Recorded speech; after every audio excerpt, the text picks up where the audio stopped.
Listeners, how are you guys doing? We are super duper stoked to be with you as always. This is your Island of Misfit Toys. We are live, we are in charge, we are in control. We are kicking off the week end, but in the middle of the week. And we're looking forward to hanging out with you guys as always. Thank you so much for tuning in to another great episode of the Metal Summit.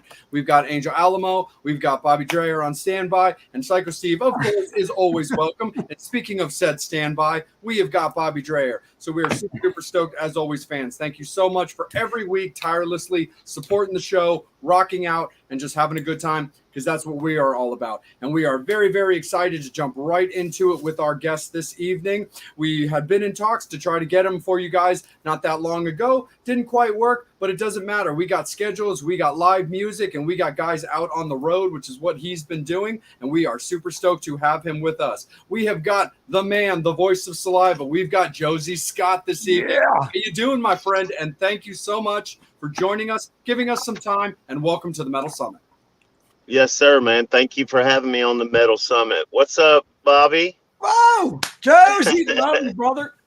Love you, brother. You know, Good look, to see you I guys. am your biggest hero. Well, okay, look, even though we're going to give a little bit of slack out for Chad, so we're not going to say it right now, but we love Chad.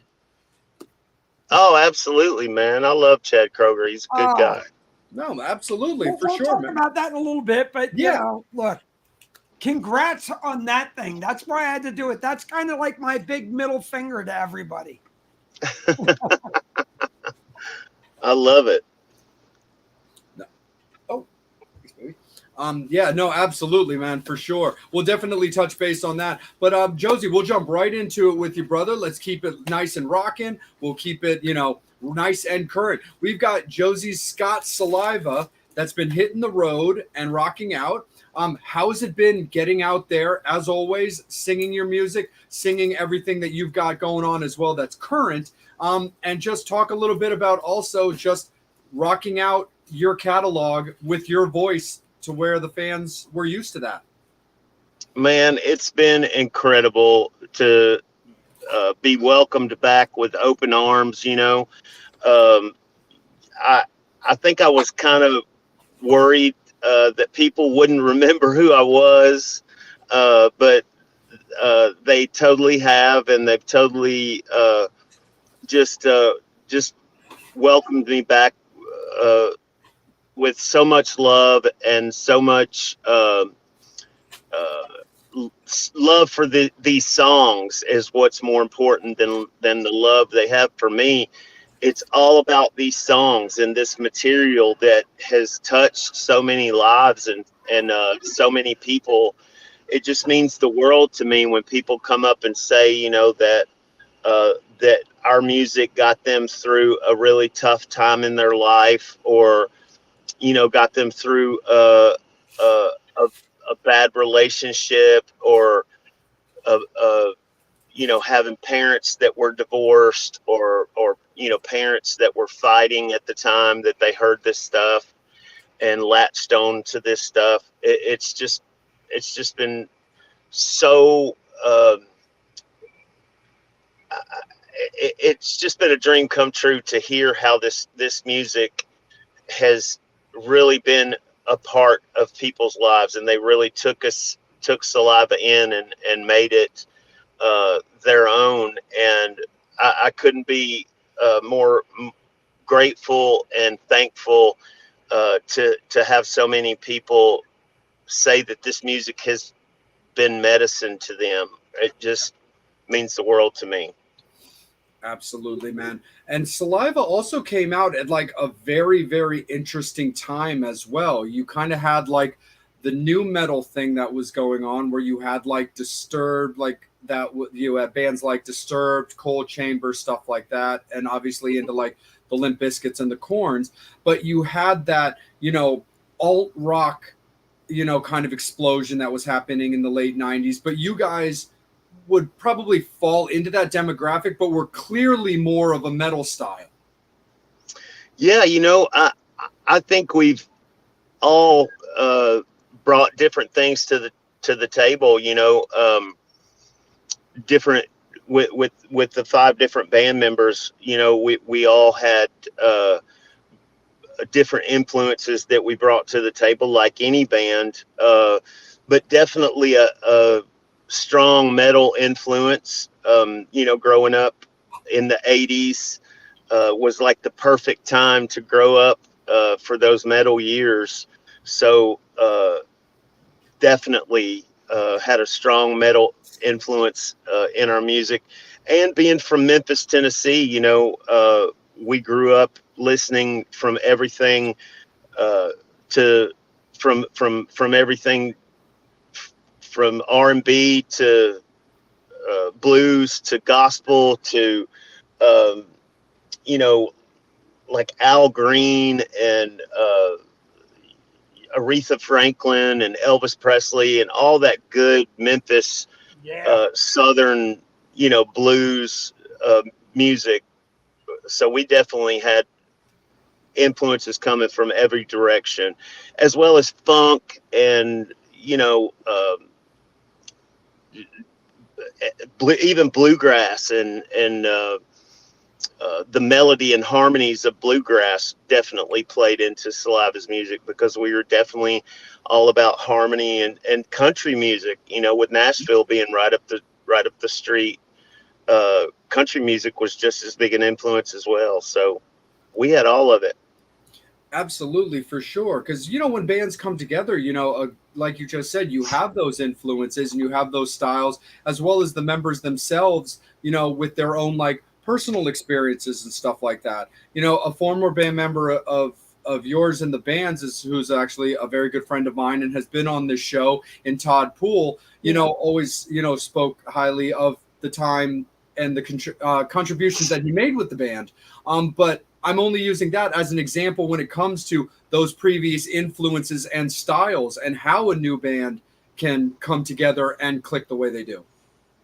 Yeah, man. Todd Poole was such a great songwriting force in this band early on, and definitely, taught me as much as I ever taught him.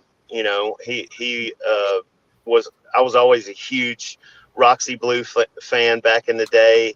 And, we got to see them sort of come up and make it and get their record deal from Geffen Records. And it was just amazing to watch those guys succeed and show us guys in Memphis that it could be done. You know what I mean? Absolutely. 100%, man, for sure. We're going to kick it over to our good friend Bobby. We're going to let him take it away. I got a couple fans. things Make here. sure that you keep pumping in those questions, because Angel is going to take it over not too long and get you guys involved. Any questions, comments, anything that you want Josey to answer, go ahead and pump them in, because we want to make sure that we have time for everything. Blevins, thank you so much for tuning in, brother. Jules, great to see you. Carla, awesome. Bobby, take it away, brother. Okay, so look, I mentioned a little bit, and so everybody could see the little thing on there. Look, Josey, I got to thank you. One, look, I everybody disses the band, but I love them. I'm getting ready to go shoot them when they're in Hershey. I love Nickelback. I love Nickel. I think Chad is amazing. But for you to get on the fucking soundtrack to Spider-Man, dude, kudos. How fucking cool is that? Dude, it was an awesome opportunity, man. And I wouldn't change it for anything in this world. I was lucky enough to get that phone call from our label guy, the head of the label, Island Def Jam, Leor Cohen. Yeah. He called me and he has this beautiful, really thick Israeli accent. And he tells me, he goes, "Josey, I want to put you together with the best person from Canada and the best rock and roll voice from Canada. And I want to put him together with my best rock and roll voice." He goes, "And I want to see what you can create together." And I was like, let's do it, man. And I had actually never been to Canada at that time. And I got to fly up to Vancouver and, see that beautiful city for the first time. And for a country boy from Memphis, Tennessee, a little high school dropout like myself, it was a blessing, man. Such a great thing to have happen, and to get to go up there and have the pleasure of writing a song with Chad, and having it be so successful, was just amazing. I'm so grateful and thankful for that opportunity. I mean, it only people only get lightning in a bottle every once in a while. So, but you've added a couple times. So I'm going to throw a couple things out here with some of the individuals you worked with. Lil Wayne. How the hell did you wind up with Lil Wayne? I think you mean Little White. I didn't work. Yeah, I didn't work with Lil Wayne. I would have loved to have worked with Lil Wayne. I'm a huge fan of Lil Wayne's. I actually did a song with Lil White with 3-6 Mafia. Yeah, you did 9-6, right? Yeah, 3-6 Mafia. 3-6 Yeah, Mafia. yeah. Which are also Memphis natives. We grew up with those guys right there on Beale Street, and they were selling their CDs out of the trunk of their Lexus while we were selling our CDs out of the back of our old Chevy van. Josie? Yeah, most definitely. I'm dating myself. Oh, come on. I live near Philly. They sell more than CDs out of the trunk. They sell. I think 3-6 might have been selling more than CDs out of the trunk too. So what made him bring a white guy on board? We sell Bobby out of our trunk. Dude, you got a lot of junk in your trunk. I ain't even going there. No, but Josey, so let me ask you, this is the thing. What made them go, fuck, I got to bring a white guy in? Well, I mean, I guess growing up in Memphis, there's such an eclectic patchwork of different races of people. I don't think either one of us saw color. I don't think we looked at it like that. We just looked at it like we were musical brothers, and we wanted to we had a rapport of each other's music, and a mutual respect of each other's talents and music, and we just always wanted to work together. And if it weren't for 3-6 Mafia, I would have not been able to pay my rent back in my 20s and 30s, because they would have you come in and sing on a song or on a hook, and then they would take you in the next room and write you a check for $10,000 like they were sneezing. And we were just amazed by that. And like I said, I wouldn't have been able to pay my bills a couple of times were it not for 3-6 Mafia. And they got me in the movie Hustle and Flow. They started my acting career. Yeah, I was in Hustle and Flow with Terrence Howard. I got to do a scene with Terrence Howard and Anthony Anderson in the movie Hustle and Flow. So they opened up a lot of doors for a lot of different artists there in Memphis, including Saliva. Well, before I throw it to one of the guys here, Click Click Boom, how'd that come about? Well, we had finished up the record Every 6 Seconds, and we had done all our pre-production work with Bob Marlette, the producer. And I came home and was still living with my mother. I hadn't even bought a house yet. And I hadn't even bought a car yet. And was, I think I was trying to get some sleep one night, and I took an Ambien, and I laid down to go to sleep, and it didn't do me any good because I'm a vampire. So I have trouble. I've always had trouble sleeping. Down. Part of the trauma, brother. I woke up or was kind of half in that dream state, in and out of sleep, and I just kept hearing this beat in my head, and I got up and got my big 90s red brick phone out, and that looks like something from Wall Street, and I was recording the voicemail into my phone so I wouldn't forget it, because like Edgar Allan Poe said, the greatest poetry he ever wrote, he forgot because he didn't have something to write it down with. So I knew that I needed to write it down or I would forget it. And I recorded it into the phone, the beat and the hook. And I wrote, on those Saturdays when kids go out and play, I was up in my room, I let the stereo blaze, wasn't faded, not jaded, just a kid with the pad and the pen and the big imagination. So I already had the chorus, click, click, boom. And I called the vice president of the label the next morning, and it was Julie Greenwald. And I sang her the song into the phone. And she said, you need to go get on a plane, and we'll bring you back out here to Los Angeles, and we need to record that song. And I'm glad she did that, because that was the second single off of Every 6 Seconds. And it was the thing I got to give you, commend you before I throw it to Angel is, think about it. It was one of the top 30 new metal songs of that year. Spin Magazine put it out.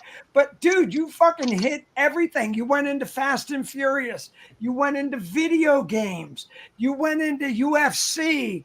Everybody was fucking. Look, I'm an Eagles fan. I fucking hear it at Eagles games. I mean, it's shit like that. But how great is that? You go to stadiums and you still hear it today. Yeah, I love that, man. We've been so fortunate and blessed we have friends and family call us all the time and go, man, they're playing this at a Florida Gators game, or they're playing this, at a UCLA game, or they're playing it, at an Eagles game, or they're playing it at a Dallas Cowboys game.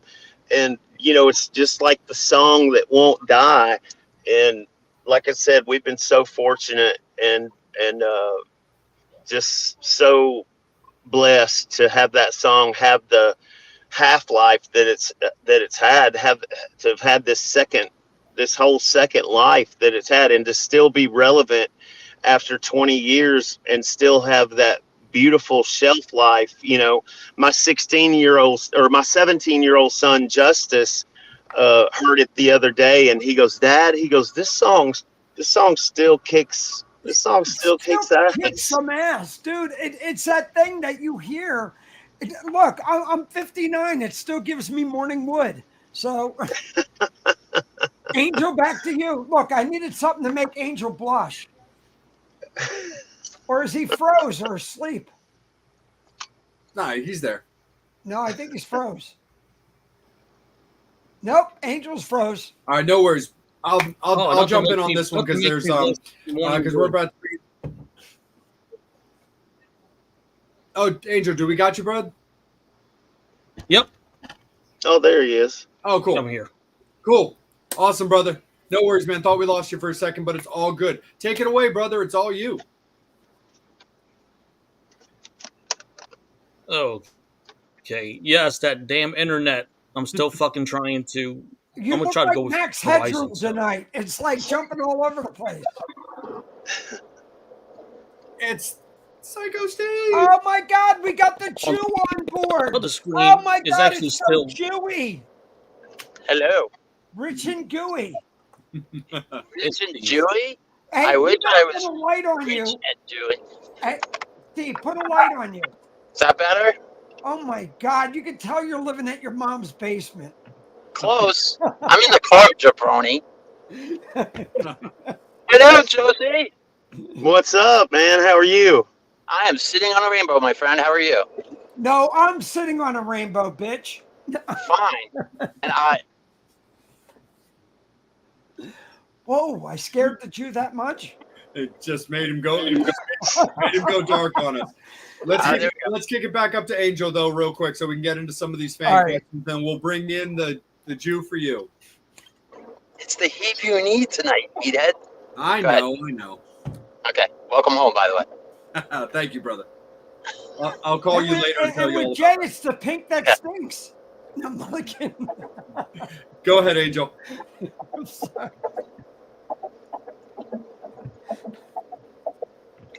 Angel, unmute yourself. There's a slight delay between me and Angel, we found with our internets.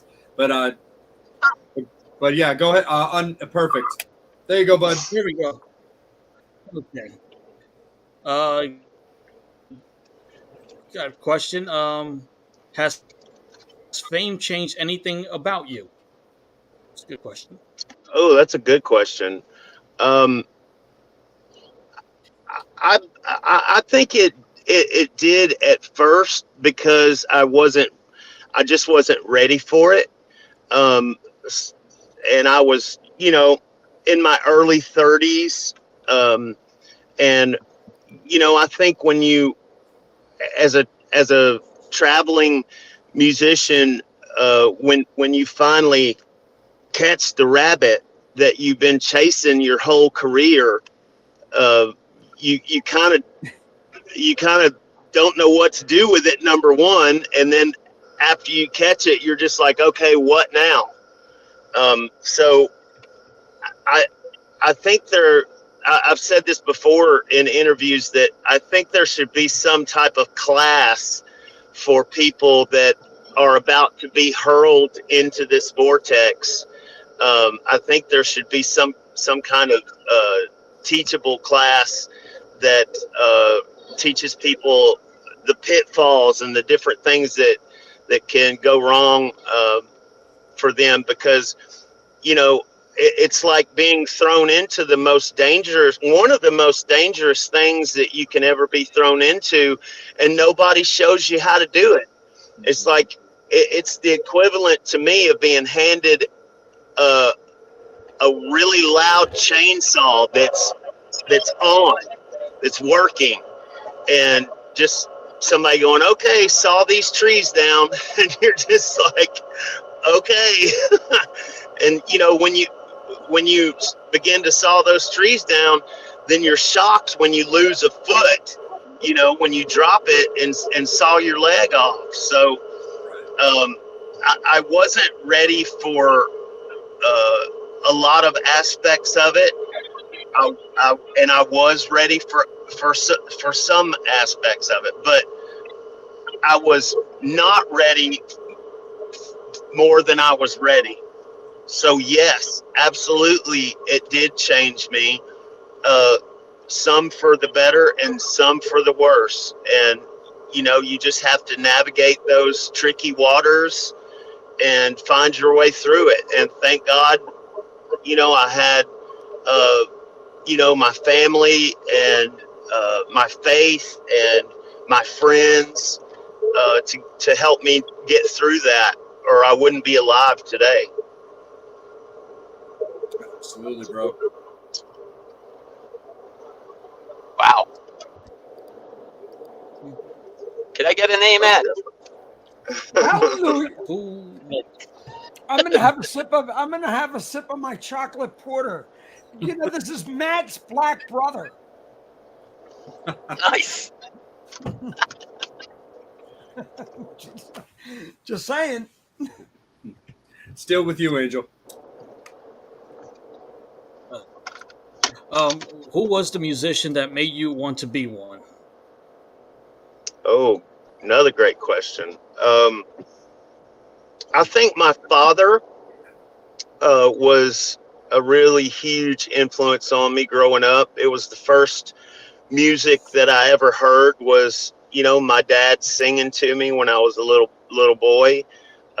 My dad was an excellent country gospel artist and played a lot of acoustic guitar and a lot of electric guitar. He also played piano, and he sang with my older sister. I have a sister named Rhonda who's 8 years older than me, and just listening to them do harmonies together and seeing my old man on stage, he was kind of like he was kind of like an Elvis type character. He just had this natural, God-given charisma on stage, and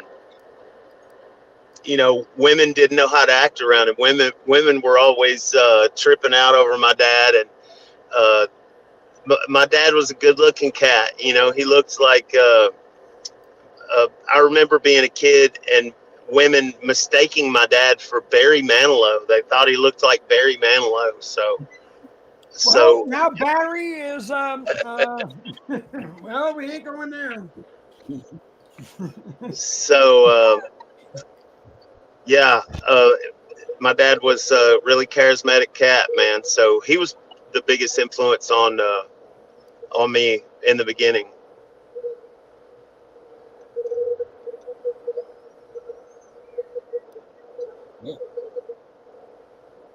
And wow, this next question is pretty interesting. How do royalties work when your music is played in stadiums and sporting events? That's a good question. That's a great question. There's different royalties are collected in different ways, and some are regular royalties that are kept up with through sound scan, and every time your music is played in a large venue or a televised venue, it ticks a little box and you get a certain amount of money depending on your contract for that little bit of airplay. Or you could have a mechanical royalty, what's called a mechanical royalty, for the car commercial that's played at the beginning of your video on YouTube, or different commercials that are played before your music is played on different streaming services. So there's a couple of different ways that it can happen, and that's all collected by your the people that do your publishing. Ours is done through Universal, and we've dealt with Universal for our whole career, and we love the people over at Uni, and they've done us really, really, really good our whole career. So I'm happy to be over there with those guys. But that's a great question. There's a couple of different, especially now with YouTube and Spotify and all these different streaming services. There's like 2 or 3 different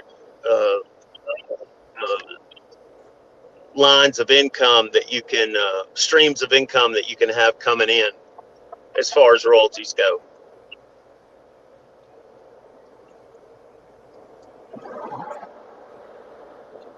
Someone wants to know, give us a question. Who's an artist you wish you could work with? Oh, wow.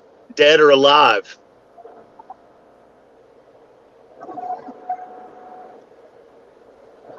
No, either or. I would love to have worked with Elvis, man. I would love to have met and worked with Elvis. I would love to do something with AC/DC. I always loved AC/DC, and always loved Beastie Boys, and Rage Against the Machine is one of my favorites. And also, I love, like Dua Lipa and Doja Cat and some of the newer pop artists that are out there.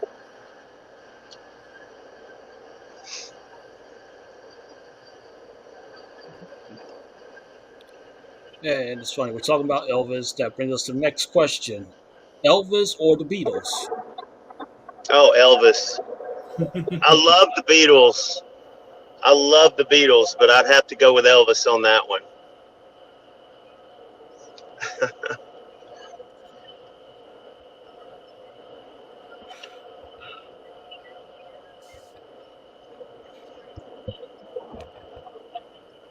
These are really good fan questions, I have to Today's say. the anniversary of his passing, Absolutely. Really good question. right? Yeah. Yeah. Today's the anniversary. I think of he's what, still Angel? alive. I'm just saying. Yeah. Elvis's death. What a coincidence. I Yeah. still think he's alive, but whatever. Get me a I think peanut him and butter Jimi banana Hendrix. sandwich. I like peanut butter marsh. I like a fluff and nutter sandwich, man. I can give you a fluffer nutter. I know you can. Stop doing the angel thing to Angel. I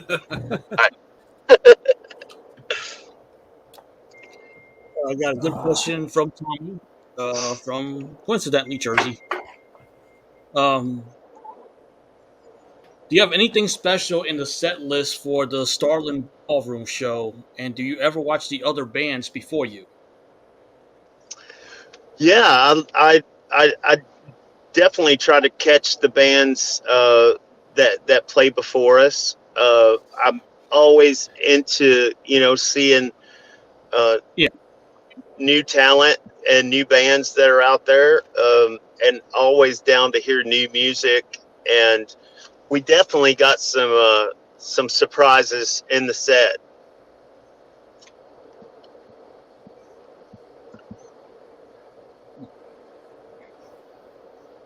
Yay!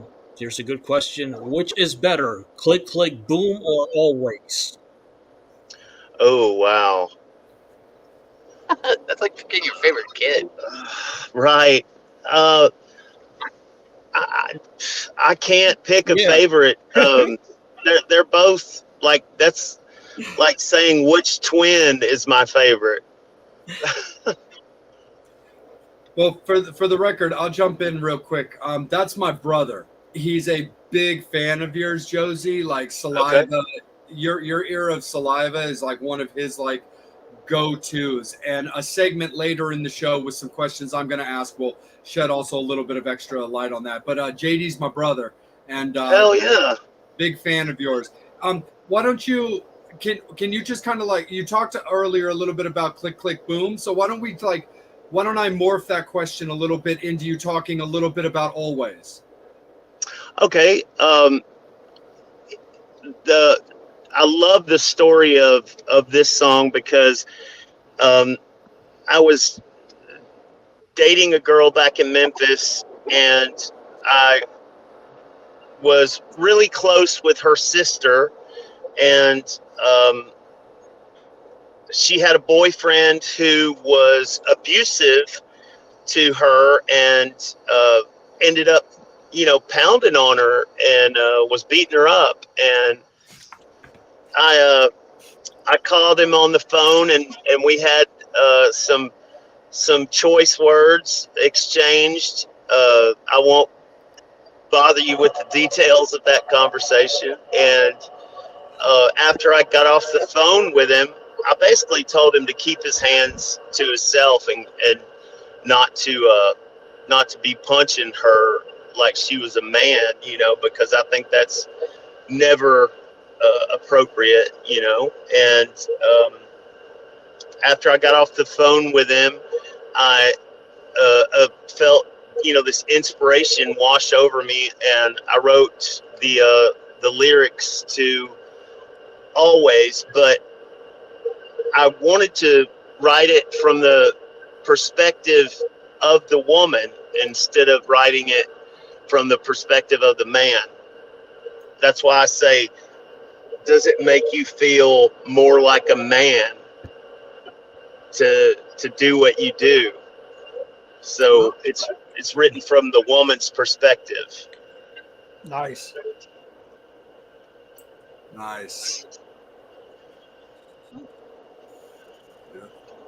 Yeah, that's crazy. That's a deep story too.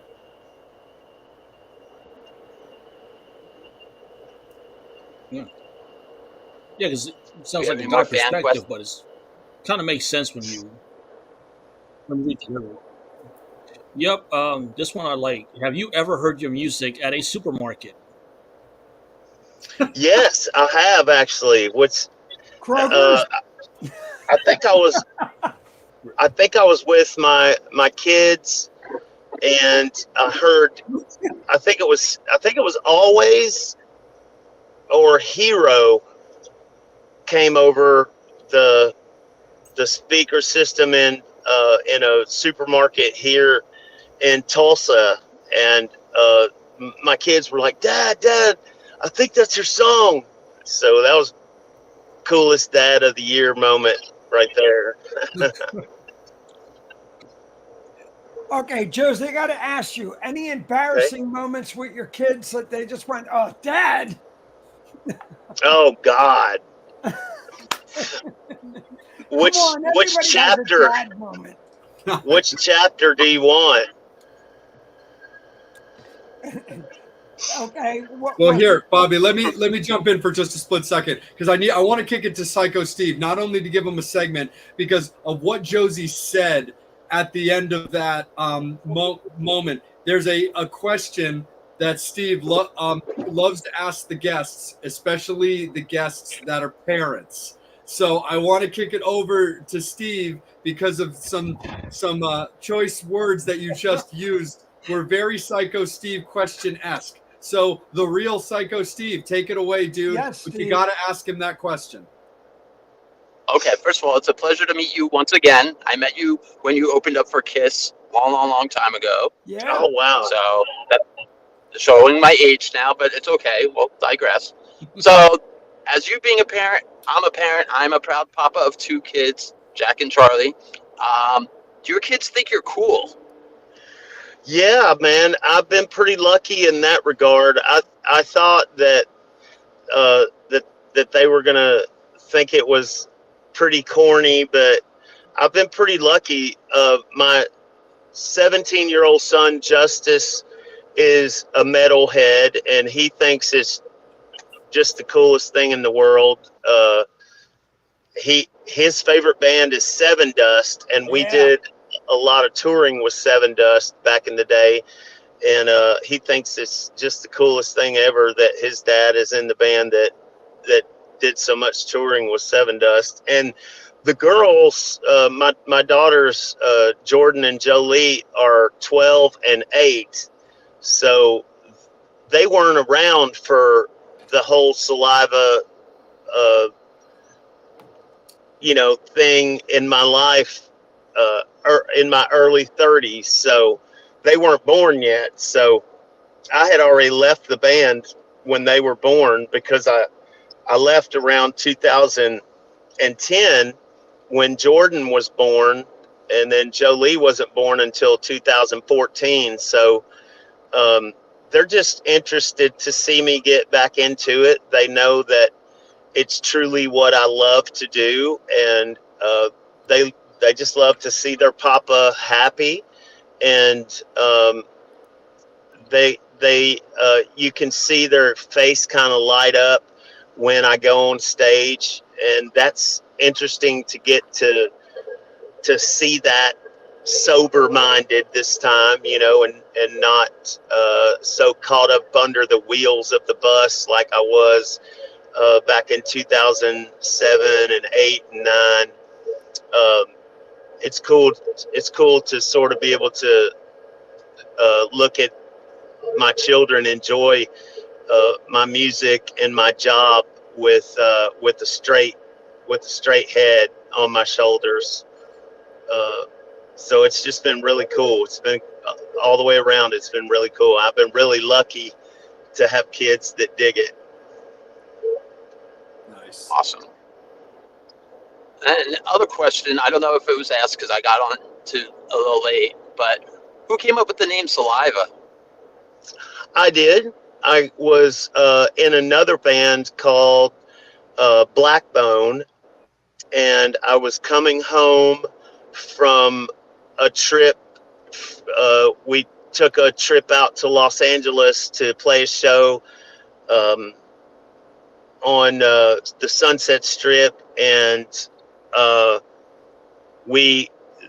the band had just run its course, and we were fighting and ready to kill each other. And like any 5-year marriage, it just ran its course, and it was blowing up in our face because we didn't successfully know how to have a 5-way relationship without breaking up. We were still just kids ourselves. So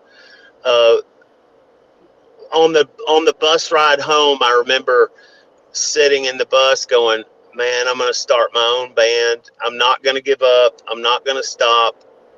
I'm going to come up with the coolest band name ever. It's got to be something that's like already a household word, but something that's really easy to remember, and I was a huge Nirvana fan at the time, and still am to this day. And I was like, it's got to be like a good 3-syllable word like Nirvana. And I came up with saliva. I was like, well, that's something that's interesting. It'll make parents think, what the hell is this? And it'll gross some people out, and it will have a sexual connotations for other people. So I just thought it was a good all around rock and roll fit. I would agree with that. Yeah. Thank you. And another question is, how can I put this? When you got your first royalty check, back in the day when record labels actually gave you advances, Right. what did you buy with your first advance? Condoms. I bought I bought a car. I bought a car. I really wasn't kidding when I said I didn't have a home or a car. So that was the first things that I bought, was a roof over my head, and then I started to get my own automobile, which was a really big deal to me. Nice. What kind of car? I think the first car I bought was a 2000. I think it was a 2005 Escalade, Cadillac Escalade. Wow. Very cool. It's a big truck. I'm a big boy. I like the big boy cars. I had to have something with some room in it. Nice. Okay. Can I keep going, or you guys have other questions? No, we're good. Steve, we love hearing your voice. You could keep It going. arouses me so much. Yeah, dude. Right My on. nipples are Okay. poking. I was going to say, are you happy to see me, or is it just shirt? Oh, I Okay. am a little puffy. I missed you so much. And I loved Ditto, hearing your kiddo. voice on my phone. Oh, thanks. All right. So another question is the song that you did with Amy Lee. Do you still keep in touch with her? I never did a song with Amy Lee. I was asked Someone to do a song with Amy Lee, but told I me didn't. you did one. I think you're thinking Nope. of Seether, my friend. That was No, Yeah, no, I heard that he was asked to do one, and I thought it was just never released.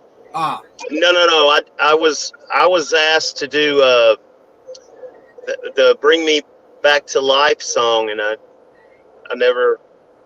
didn't get. We had our schedules were mixed up or something, and I didn't get to do it. So the kid from 12 Stones did it. Bring Me to Life, and then Bring Me to Life. Yeah, and Paul McCoy. yeah.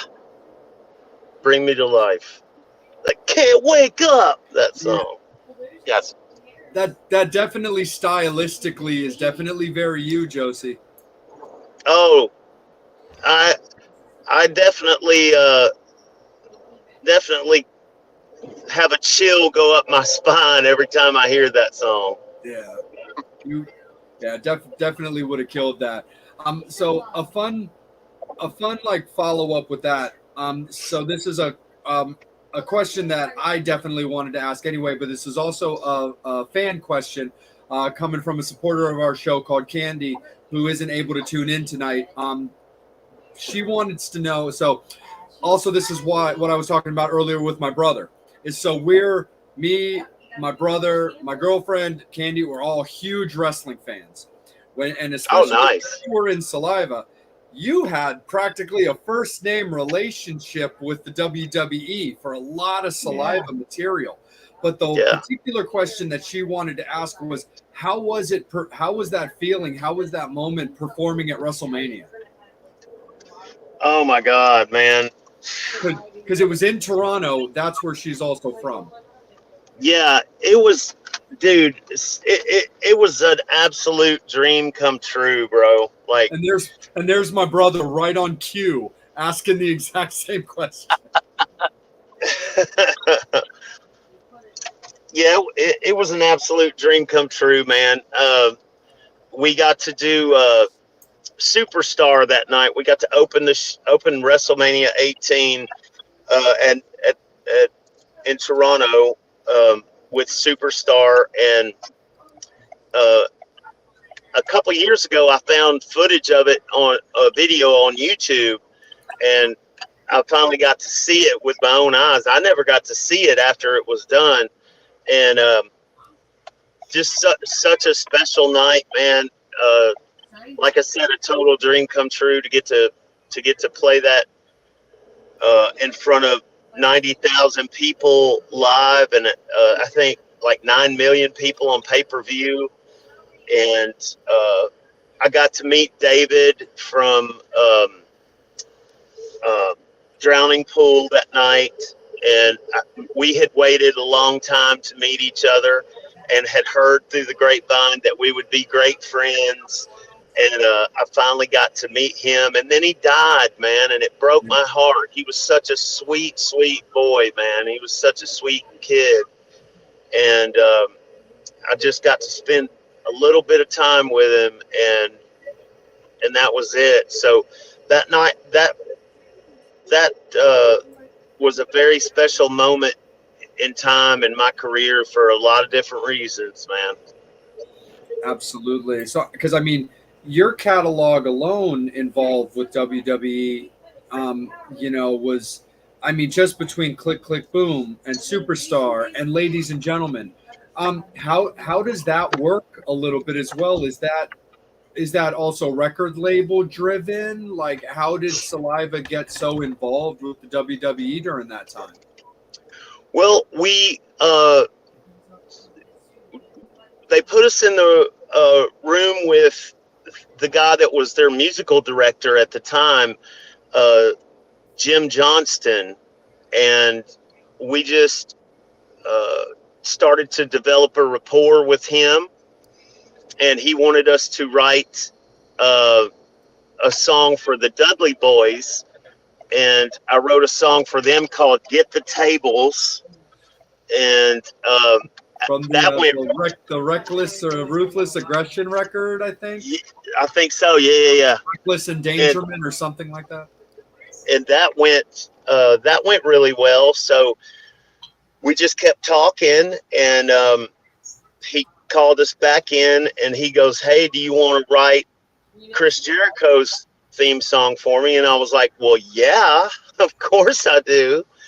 I was like, being from Memphis, Tennessee, we grew up watching wrestling. We had TV5 wrestling there in town, and they would have it every Monday night at the Mid-South Coliseum, and Jerry Lawler's from Memphis, and Bill Dundee, and, Tommy Rich, and all those old guys are from right there in Memphis. And so we grew up watching Memphis wrestling. So when he offered us the Jericho theme, I was like, hell yes, dude, I want to do that. And that went really well.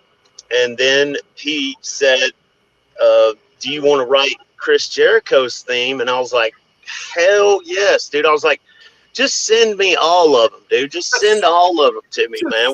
Every wrestler that you. Yeah, whatever.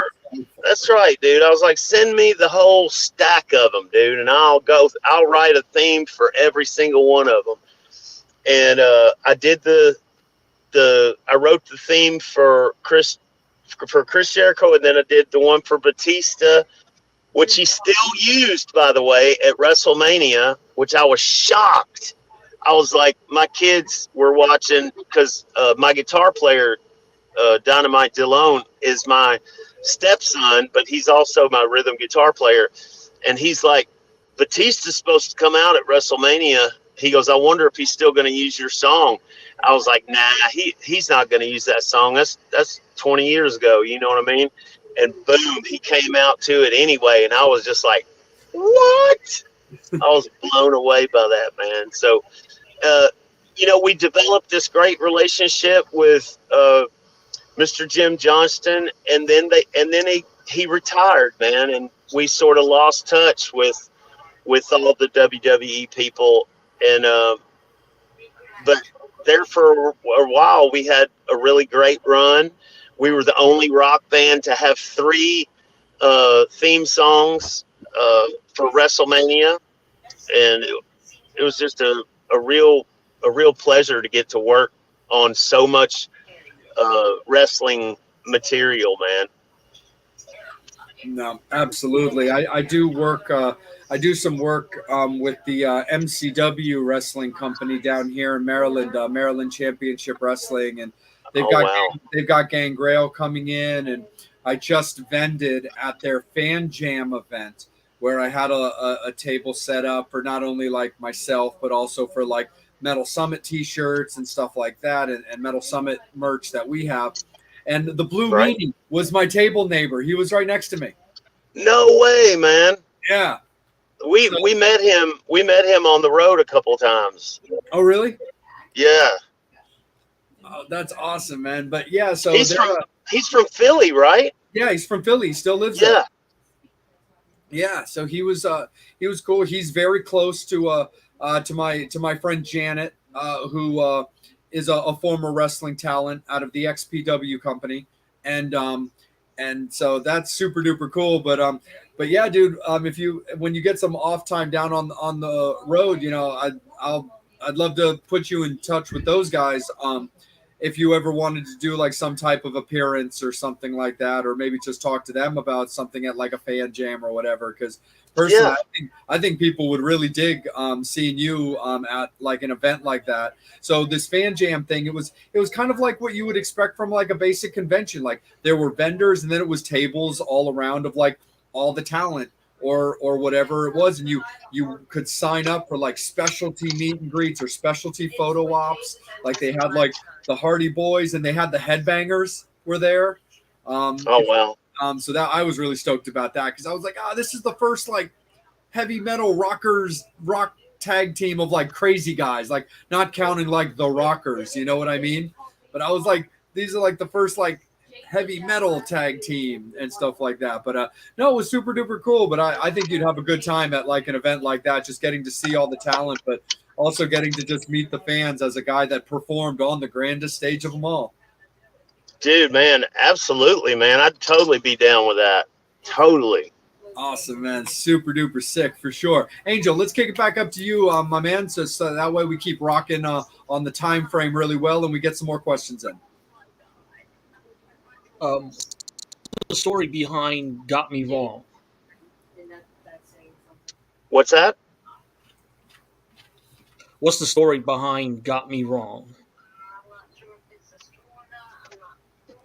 I don't think that's one of mine. I'm not sure. I don't think that's one of my songs. Got Me Wrong. Oh, sorry about that. Okay, bring up a question from Brian. Saliva is grouped into new metal. Do you view your music as new metal?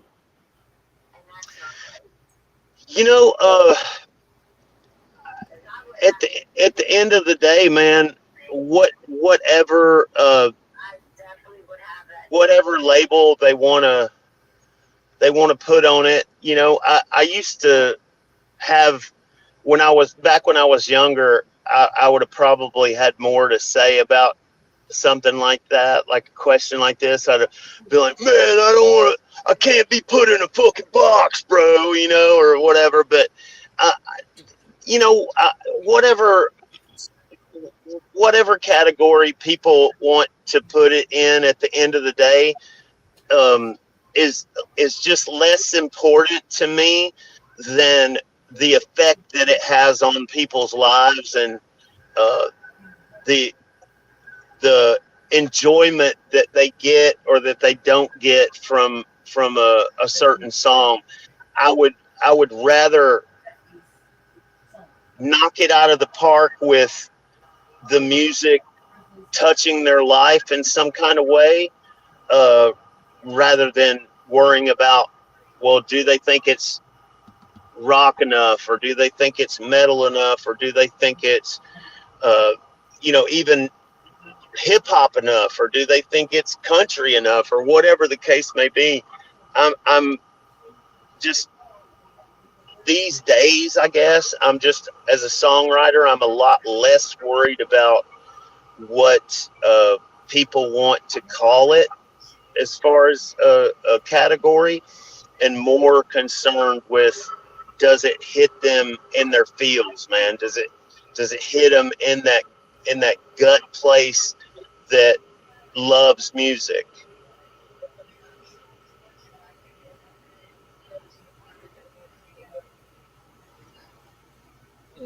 What advice do you give your kids about being a musician if they want to be a musician? That is a great question. Um, Number one, I tell them to stay away from drugs and alcohol. That's number one. Um, and number two, uh, to always go with their heart, to never let anyone try to decide for them who they are, and to just always trust their gut. Because my daddy told me something that I'll never forget when I was a young man. He said, "Son, there's two kinds of music in this world. There's good music and there's bad music." He said, "There's music that is amazing." And he said, "There's some stuff you're going to run into that just sucks." And he said, as long as you trust your gut and listen to your heart, it'll never steer you wrong. And that would be my biggest piece of advice to my kids, is to keep their eye on the ball, to stay focused, to uh, take every day as another opportunity to push themselves further and farther, and that their attitude is going to determine their latitude.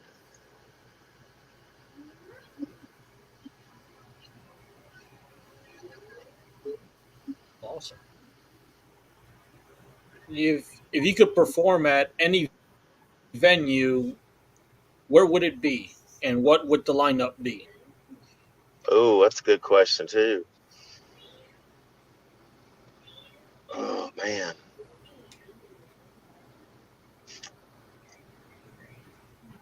wow. I'd really like to play. It'd be a toss up between Madison Square Garden and Wembley Arena. Uh, I've really always wanted to play Wembley, and always wanted to play Madison Square Garden, man. And oh man, I've always wanted to play a show with AC/DC. They would have to close the show that night, and I definitely want to play with Seven Dust, since that's my son's favorite band and one of my favorite bands. Um, and I definitely love to do a show with Hardy. I really like Hardy. He's a new artist that I really enjoy.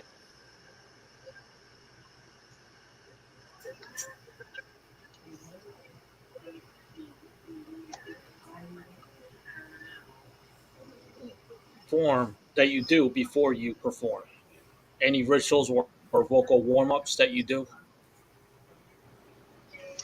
Yeah, man, I do pretty much a typical warm up, where I run scales and I hold my fingers in my cheeks and do the whole exercise where I strip my vocal cords down, and get them good and warmed up. I drink a lot of what's called I think it's called a medicine ball tea from Starbucks. I love those medicine ball teas from Starbucks. But yeah, I didn't used to do a lot of vocal warm ups or whatever when I was younger, but now that I'm in my 50s, I have to definitely keep my eye on the ball when it comes to vocal warm ups and taking care of my voice.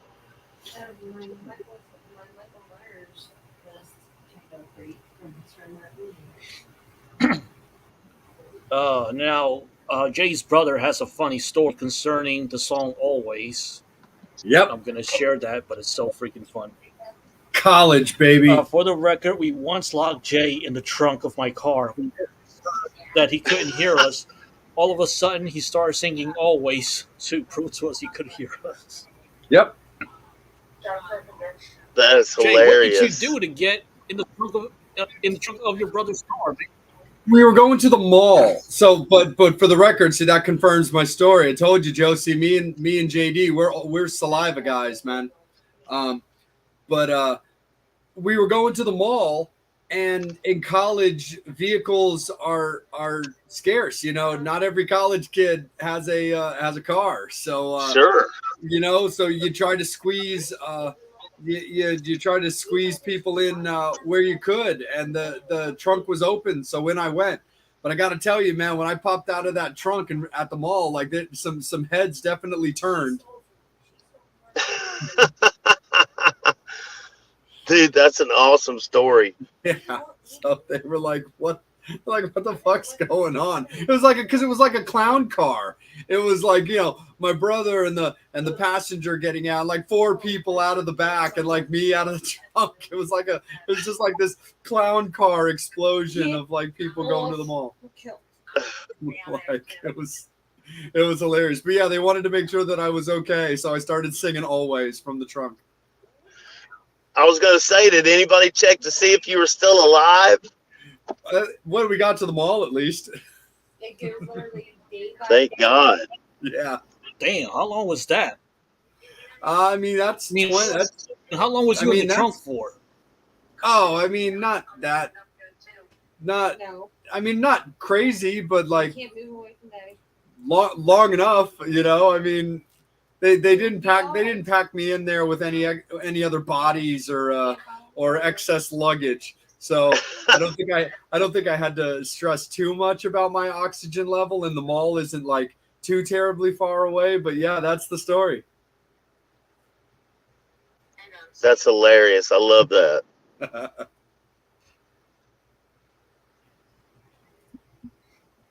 I'm just thinking about all the things that could have happened. They could have forgot that you was in the trunk of the car. Ain't nobody forgetting about me. I was the cool one. Do you prefer festivals, open shows, or indoor clubs? Oh man, that's a good question. I honestly, man, not to give a lame answer, but I enjoy all of it, man. I love playing outdoors, and I love festivals because you get to play for thousands of people. And I love the intimacy of a small club. And I love the sort of middle ground of like a theater or an arena or something like that, man. I truly enjoy playing live, period. I just love to play live.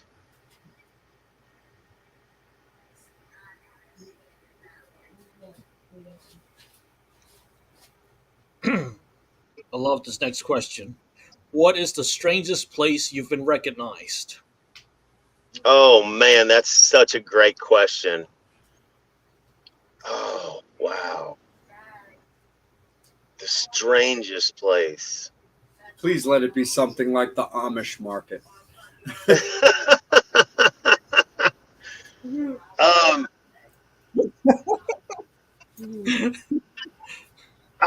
think probably like a PTA meeting or something. You know, going to my kids' meet the teacher night. You know, and their teachers being like, "Oh my God, I cannot believe who your husband is," because like my wife will normally go to these things, you know, and then when I'm home, I like to, you know, I like to be a functioning father, you know, that does these things as well, and I think that's probably pretty strange for, you know, my kids' teachers to be like, "Oh my God, I can't believe that you're married to the lead singer of Saliva. That's so cool," or "That's so crazy," you know. That was probably pretty strange.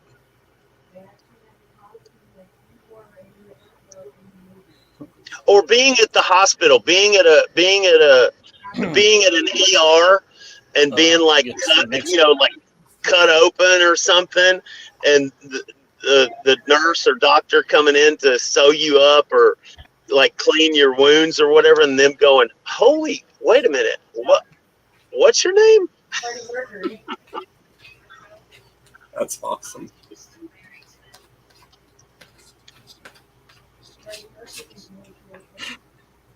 Well, luckily that's protected by HIPAA. Luckily for that, Right. Yeah. Right. you cannot go and say, "Hey, this was in a hospital." Luckily, there's that.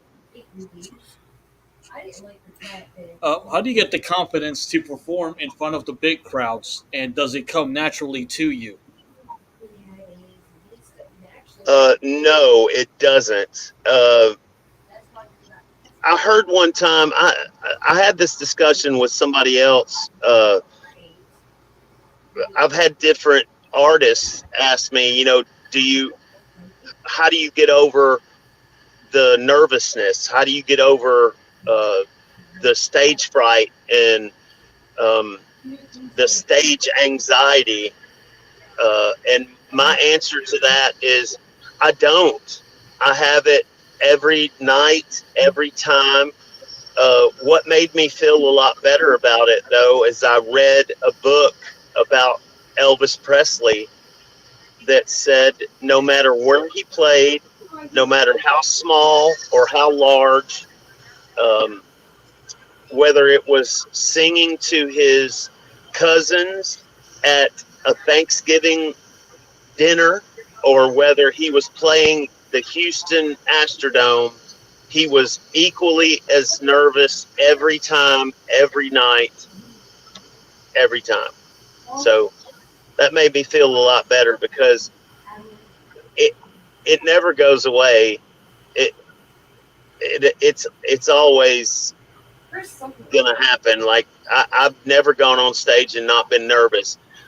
I can tell you this: we played with we did a tour with Kiss and Aerosmith back in 2003, 2004, and every night Paul Stanley and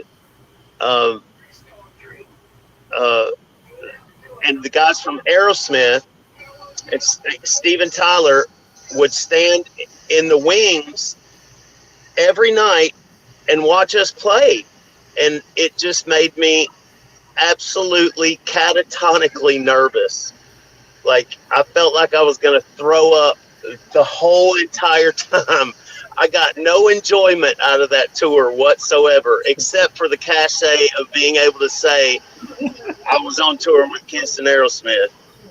And I absolutely would love to do that all over again, of course. But I was absolutely miserable on that tour because every night they watched us, and every single night I walked on stage with my stomach in knots because my idols, Steven Tyler and Paul Stanley, were watching every move we made. Did you notice that the first night, or did you notice it a couple of nights into the tour? Oh, no, sir. I noticed it night number one. and then night number 2 and 3 and 4, and every night. And I finally got the balls to ask. I finally went up to Steven and got the balls to ask. I said, why do you stand in the wings and watch us every night? And I said, you're Steven freaking Tyler. You don't have to. You don't have to come stand in the wings and watch little old Saliva. And he punched me in the gut, and he said, you're the fucking competition. That's why. And I was like, what? Wow. I did not expect that answer. Yeah. Me neither.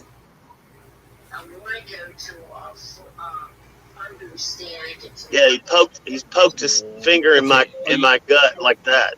Also, And he said, because you're the fucking competition, that's why. My kilt. I will talk to you tomorrow, and I love you. All right, Mom. Bye, baby. man, like, how do you respond to that? That's the question. Get off my kilt. Is there another phone line or something? No, my girl's right behind me, and my cat keeps clawing her dress. Kilt. Oh, I thought it was like another phone line. I thought we were like listening to another phone line, like mafia style or something. Oh no, she's putting the fur baby in check. Ah. I love Saliva, by the way. Oh, thank you. You're so sweet. You mentioned acting. Get off my kilt. Babe, he's not doing it. Stop. There we go. Sorry, Angel. Go ahead, brother. No, it's okay. He left on my kilt. We know he's gonna keep crying and not listen. So, you mentioned you're an actor. Did you do music and acting as a kid? I did music as a kid. I did not do acting as a kid. I didn't get to do acting until I was an adult. But I love doing music more because acting is more of a up at dawn, like, you know, in the makeup chair by 7, learning lines by 8, and then you're on the set, you know, before the sun comes up almost, or it feels like it to me. And, you know, you really have to have your eye on the ball. The whole reason I became a musician was so I could sleep till noon, for God's sakes. I mean, why not become a musician? I didn't want to get up in the morning. I hated getting up and going to a job where somebody was going to scream at me all day. So that's the main reason I wanted to be a musician, was so I could sleep till freaking noon.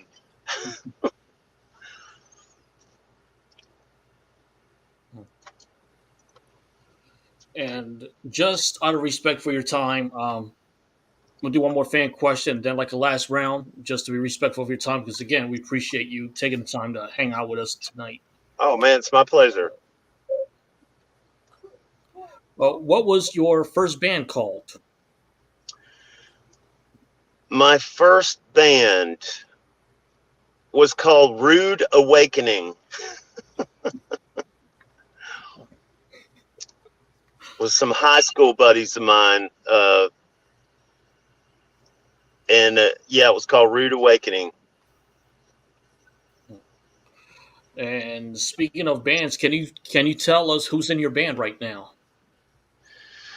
Yes, I have as I said earlier, my stepson, Dynamite Dillon, is my rhythm guitar player, and my bass player is a guy named Nine. like the number 9. And my lead guitar player is a guy named Ben Hosterman, and amazing guitar player, uh, Ben Hosterman. And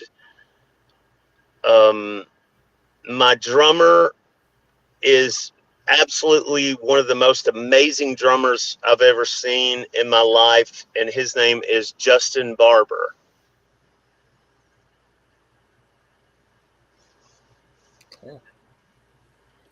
Nice. So Josie, can you as part of our final segment, I want to circle it back around, of course, to current.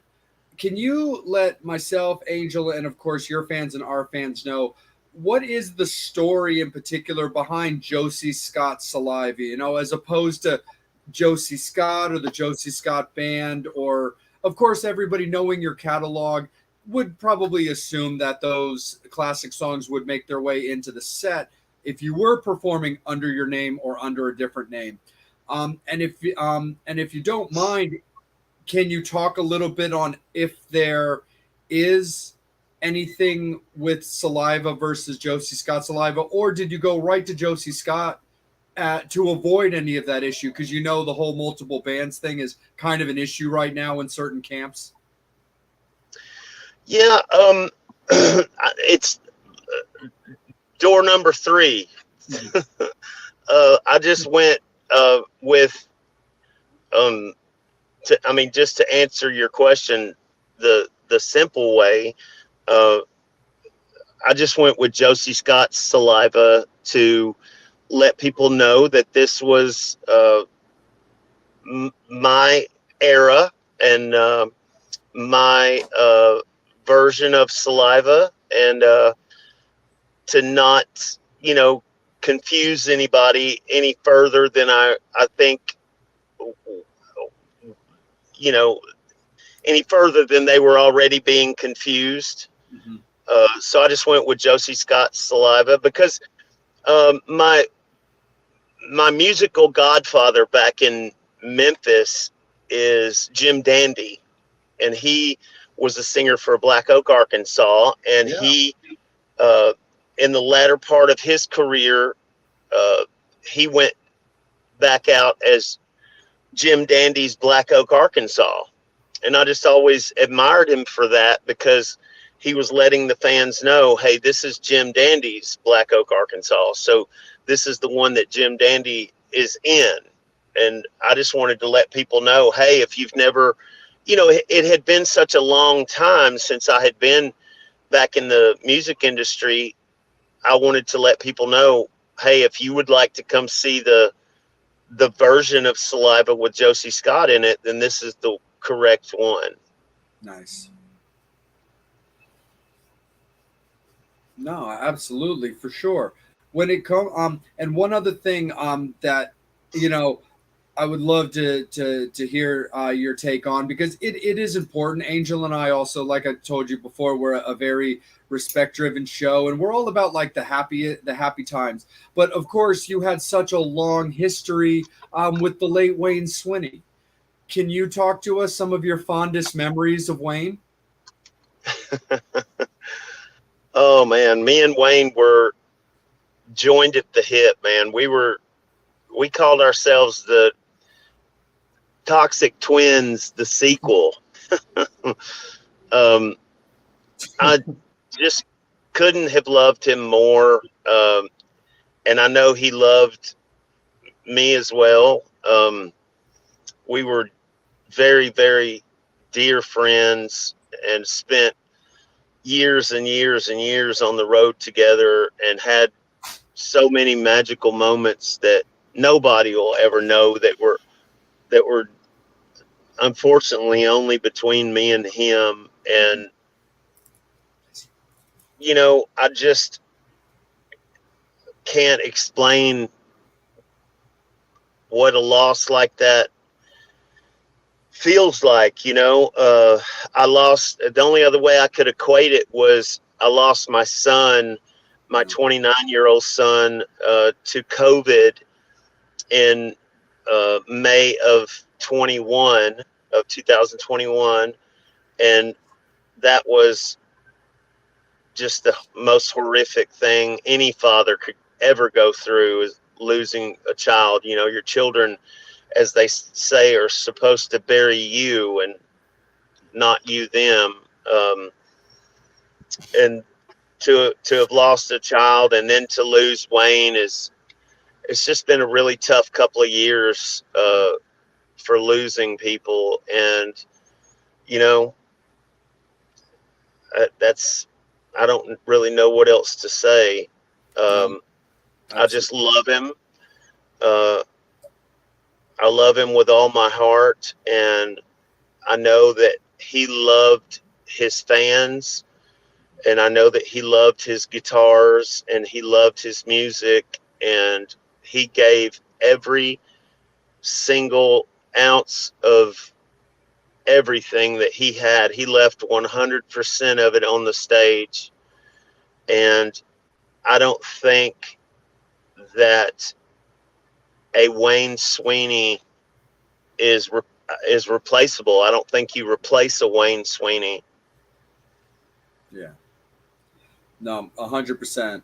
Being that you were so close to Wayne for so many years, just out of curiosity, did you ever see Saliva without you? Like, did you ever go to a show if they came through, like to see your friends or anything like that? No, I didn't. Gotcha. Nah, absolutely, man. No worries, for sure. And when it comes to and bringing it back to Josey Scott Saliva, how has it been for you just personally reconnecting with those songs after so many years? You know, I've always had such a special relationship with those songs. Not just because I was one of the main songwriters, but because they had such an effect on other people. It's less about me and more about the fans. And I was chomping at the bit to get back out there and to play this material for the fans, because I knew that they were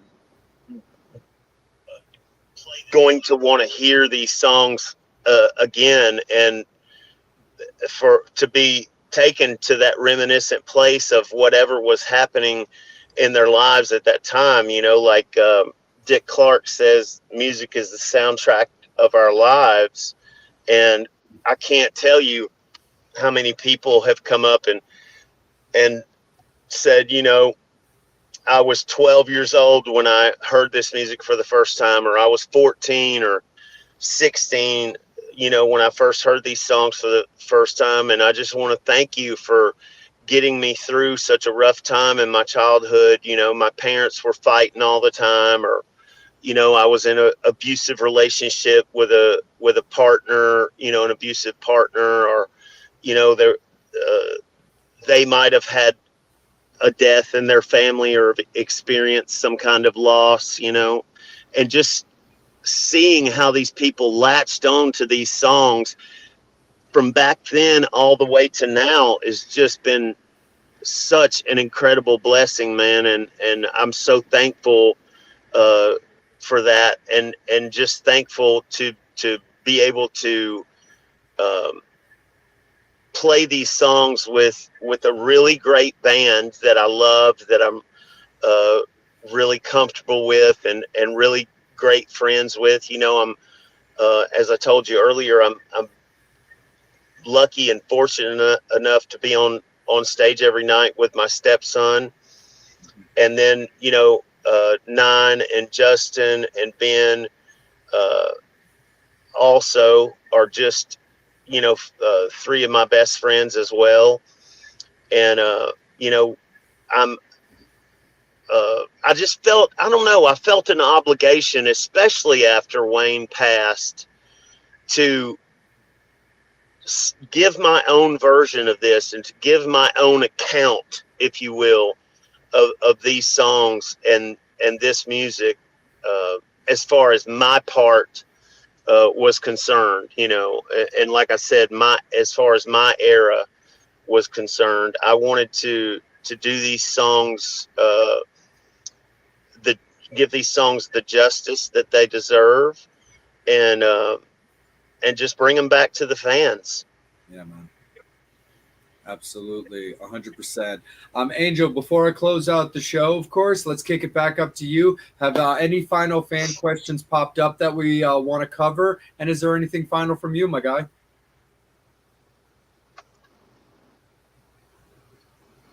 Yeah, just a few more fan questions. Again, my apologies because we're stressed for time. How often do you feed your bass player? It's a silly question from Brian. Every time he asked.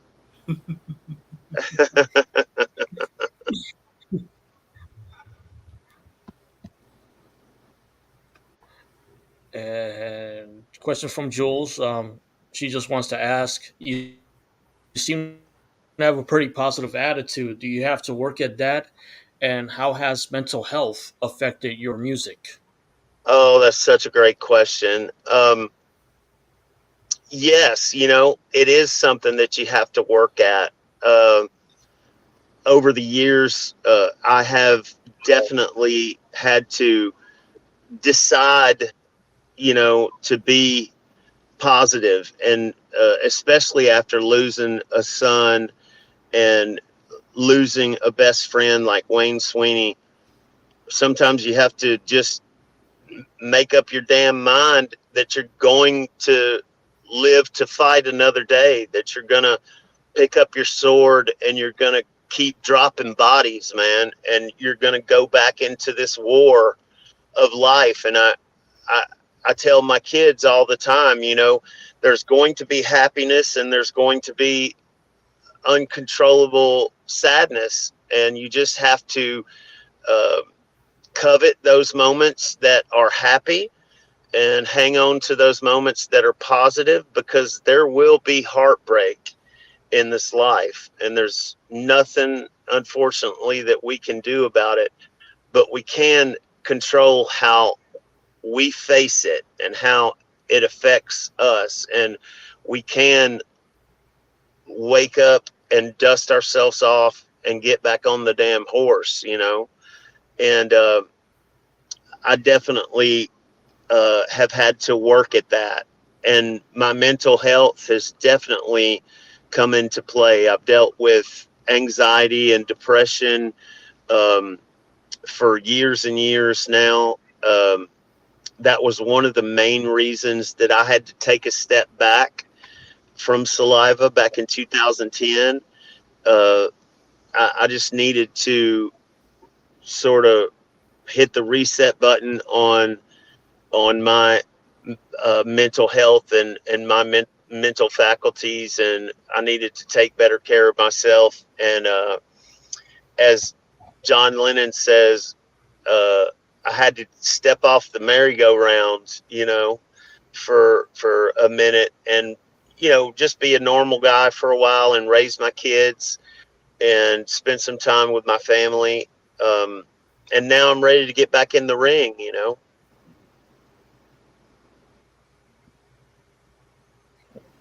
I'm going to do two more fan questions again, just because of time. Not because I'm being rude. I'm going to allow Jay's brother to let his fandom out. Ha ha ha. You definitely made his best day ever. Josey Scott yeah. now know my name. Best day ever. So glad we could make best day ever. And you got to share the story of locking your brother in the trunk. Yes. Thanks for tuning in, JD. Love you, bro.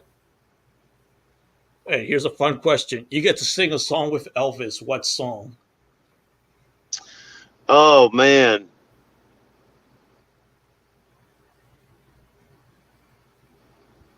I would really love to do a cool modern version of In the Ghetto, man. Nice. That's an awesome answer. I think Really? that would be dope. It really is. And the final question of the evening. Again, we appreciate your time. Thank you so much, Josie. This is really, I guess I'm a fan as well, so I'm choked up. This is My really awesome. pleasure, brother. Yeah, Thank you. that's what I wanted to say. Yeah, man. See, we get choked up when we meet you. We're just happy to see you out there again doing music. Yeah, man. Man, thank you so much. You're gonna Okay, now choke let me me read up, man. Thank you. For sure. Now this is where I have to be professional and do the last fan question. Okay, I let my fanboy out. Okay, last question from Brian. Tell us about growing up in Tennessee and how Memphis changed you, good or bad, good and bad. Gosh, can't read. Man, I loved growing up in Memphis. I think it had a lot of beautiful musical influences on me. Like I said earlier, growing up around everything from Al Green to Aretha Franklin and Tina Turner and Elvis Presley and all that good Stax R&B music, and also growing up around B.B. King and Albert King and all that great blues music and Blind Mississippi Morris and just these really great thoroughbred blues guitar players, just amazing. Eric Gales. I went to high school with Eric Gales at Overton High School in Memphis, Tennessee. He was just a main staple of my musical diet, back then. I also grew up, like I said, around 3-6 Mafia and 8 Ball and MJG and Al Capone and just all these amazing hip hop artists as well. And then also, Justin Timberlake is from Memphis, and ran into him at the Grammy Awards and the American Music Awards, and I'm really proud of him and his success too, because he's got that beautiful blues and R&B and hip hop influence that you can hear in his music, and you can hear it in mine as well. It's just two different genres of music. He's a pop artist and an R&B artist, and I'm a rock guy. But you can hear the same ingredients, of Memphis boys in that music. And I just wouldn't want to grow up anywhere else as far as a positive musical influence place to grow up. Couldn't be a better town to grow up in musically. Thank you again. Thank you so much. This really means a lot. Yeah, man, my kick right pleasure. back. It's nice to meet you guys. Been an absolute pleasure, Thank Josie. you. You're welcome Always back. welcome back anytime. Anytime. Hell yeah, man. Absolutely. All right, I'll see you fellas later, man. Take care, man. Have a great upcoming tour on the road. We'll let you get back to taking care of your daughters for their picture day. We got show right there. Hell yeah. Well, there's And one right coming there. up this weekend. Yep, next weekend. And right August there 20. again. Yeah. All right, man. But Josie, thank you so much. Live music is back, Metal Summoners. All you Saliva fans, thank you guys so much for supporting us. Make sure that you guys get out there. Follow Josey Scott on all of his social medias at Josey Scott Salivas. You can find them on Instagram. You can find them on Facebook. Make sure that you're supporting Josie in everything that he does. We really appreciate his time, and he was incredibly, incredibly gracious. So, Josie, thank you so much, brother. Absolutely.